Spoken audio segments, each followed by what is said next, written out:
Hey guys, it's Annie in Tucson with an update. I had my first Tchp chemo experience, so I wanted to talk about that, and then there has been a development from my last biopsy. So sending this out to update people who are interested. I began the Tchp chemo yesterday, which going into it, I was told it was going to be at least a 6.5 hour process because it's the first time I'm getting 4 different drugs and they have to monitor how you do and if you have reactions. So the first thing that they did is they did a drip of 25 milligrams of Benadryl, waited a little bit, then they administered via drip the dexamethasone steroid, which helps with the nausea and inflammation. And then they start with the 2 antibody treatments. They're like targeted biomeds that help with the HER2 positive protein that I talked about.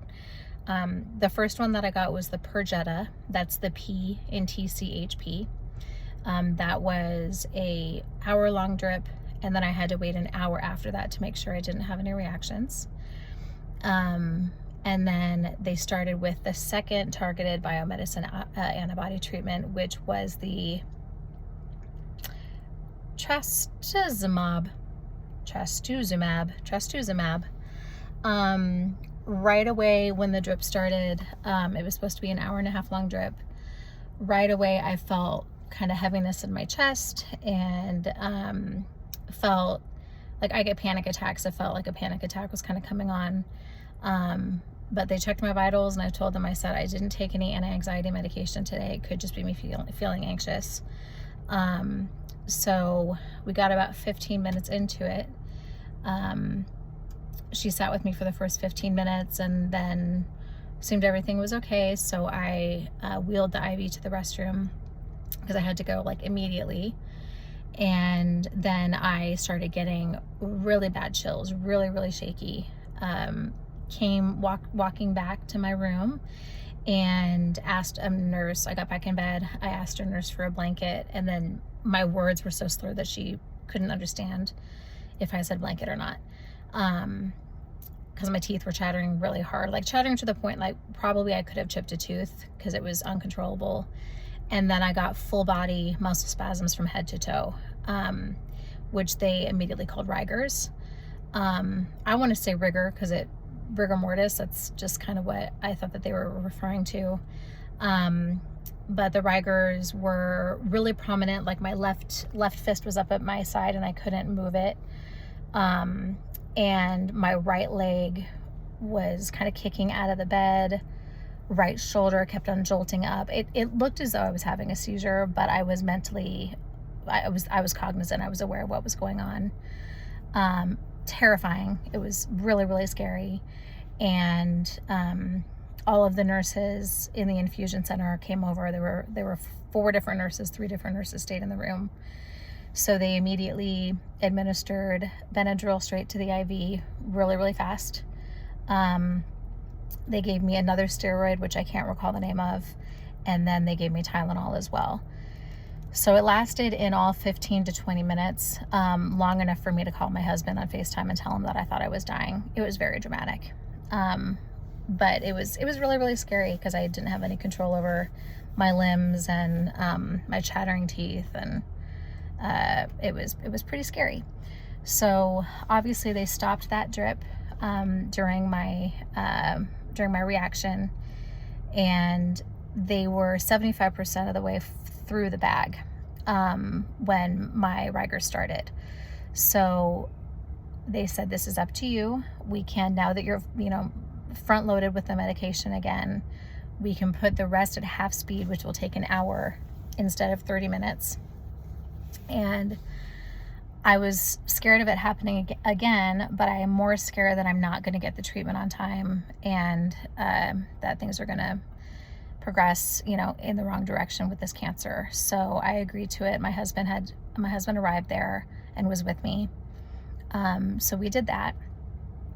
But because of the delay, I had been there starting at 7:30 in the morning. By the time I finished it, it was 4:30.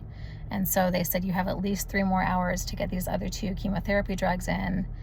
And by that point, the nurses were ready to be done with me in a very nice way. They were wonderful. They were calm and cool and collected, and called the nurse practitioner. Like, it was, they did their job really, really well. And we kept each other laughing, which I think was the best part of the day. So long story short, I came back today to do my other 2 medications. Those were the Taxotere and the carboplatin. Those are the chemotherapy drugs. Luckily didn't have a reaction. We did the steroids. I took my anti-anxiety medication today, so that helped. I have very puffy steroid face, but took about 4 hours today, and that was fine. While I was there, I got a visit from my nurse practitioner, my doctor's nurse practitioner for the oncologist, and I had an MRI-led biopsy of my right breast on the 31st. And what they found is atypical ductal hyperplasia. Atypical ductal hyperplasia. So this is not cancerous, but it's a high-risk precursor lesion due to the potential to progress to ductal carcinoma. So this type of lesion has 4 times the likelihood of becoming breast cancer. So the options are surgery for that, doing like a lumpectomy of the lesion, radiation, etc. So obviously, when I am given the opportunity, I'm going to ask for the double mastectomy. Seems like a no-brainer to me. So that will be discussed when I meet with the plastic surgeon on the 26th. My next round of TCHP is the 27th. I feel like crap, you guys. I know you can probably see that. My new chemo thing is that my eyes always water. Eyes are always watering. My nose is always watering. Problem with the steroids is that I just can't sleep. So last night I think I got 3 hours of sleep. Ankle pain and back pain were kind of residual from the reaction yesterday to the new medication. So that I had the rigors as a result of.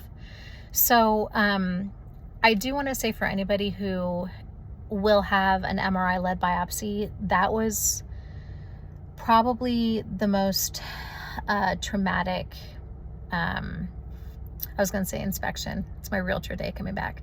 That was probably the most invasive and unpleasant experience that I've had so far, other than the rigors. I had my first experience where I just felt like I wasn't a human being. I felt like I was kind of just like a piece of meat on a table with my head down, and I didn't feel as though I was communicated very well with about how the process was going. So what I would suggest, if anybody watching this is going through something similar, demand that they explain step by step what they're going to be doing with you. Because when you have that MRI-led biopsy of your breast, you are face down, you have headphones on, your arms are over your head, and you can't move at all. They position you with your face down, heads up, your breasts are, or one breast is exposed. They clamp it with sponges, and if you move even a little hair, then the whole thing has to start again. I was in the machine for 13 minutes, came out, injected me with lidocaine, put me back in, brought me back out again, and I felt like they could have communicated and told me what was going on. So my advice to you, before you lay down on that table, before you get the headphones on, and before you get into position, tell them that you need to know exactly how many minutes are going to be done here. What is the process of them finding what they're biopsying? What tools are they using? Ask them to show them to you. And don't take no for an answer. They refused to take the headphones off of me, so I felt like I was like underwater being stabbed by lidocaine needles. It wasn't fun. So be your own advocate. I've kind of lost that because I'm so tired and because I am so burnt out of 16 appointments now. I kind of have lost that motivation a bit, but don't stop fighting for yourself, and don't stop fighting to be the loudest voice in the room, because it's your body. And even if a student did my biopsy, it's probably the first biopsy he had done. And yes, I want the focus to be on him doing a good job, but more than that, I want the focus to be on me and my peace as I go through this experience. So you deserve that. I deserve that.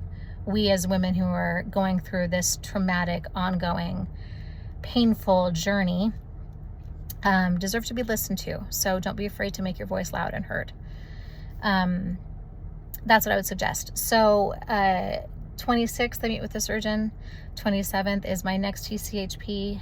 I don't foresee myself feeling very well the next few days. But I'm happy that I have answers about this biopsy. And I'm happy that I was able to complete my TCHP treatment number 1 today. So that's the update. I love you all. I'm not crying. That was on cue. I'm not crying. My eyes just always water. So who knew that'd be a chemo side effect? Love you guys, and thanks for watching.